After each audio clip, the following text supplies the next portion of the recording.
Je m'appelle Jules Simard, je suis sous-chef au Clair Obscur à Uzy. Je m'appelle François Billet, je suis chef et propriétaire du restaurant Au Clair Obscur.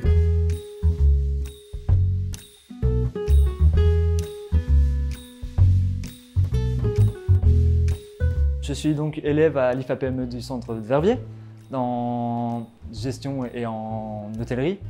Donc en fait, ça se passe en 3 années. Et là, j'arrive dans ma 3e année qui est traiteur et organisateur de banquets. On a donc 2 jours de cours, qui étaient le lundi et le mardi.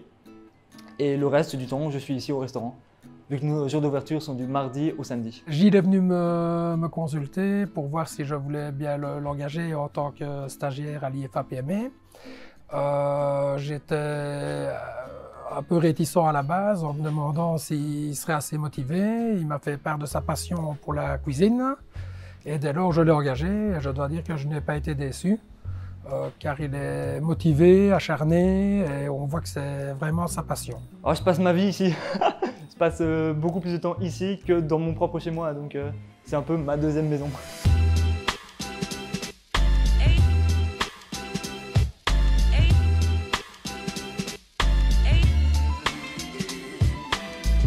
Je ne pourrais plus partir de cette voie.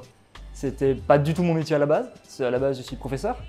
Et au final, la cuisine a toujours été une passion depuis que je suis petit. Et je me suis dit, je me voyais pas faire enseignant toute ma vie. Et je me suis dit, je suis encore jeune, autant se lancer dans une chose qui me passionne.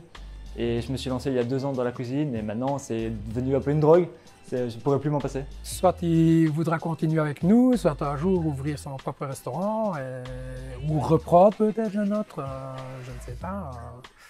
Ça, on verra bien, mais je pense qu'il sera capable d'ici là parce qu'il en veut. Et que, voilà, quand on veut, on arrive. Est-ce que je le referais? Sans hésiter. 1 milliard de fois, oui. Je suis beaucoup plus épanoui, je me sens beaucoup mieux dans moi-même et je me sens vraiment à l'aise dans ce métier. Donc, même si des fois, il y a toujours des petits moments un peu plus fatigants.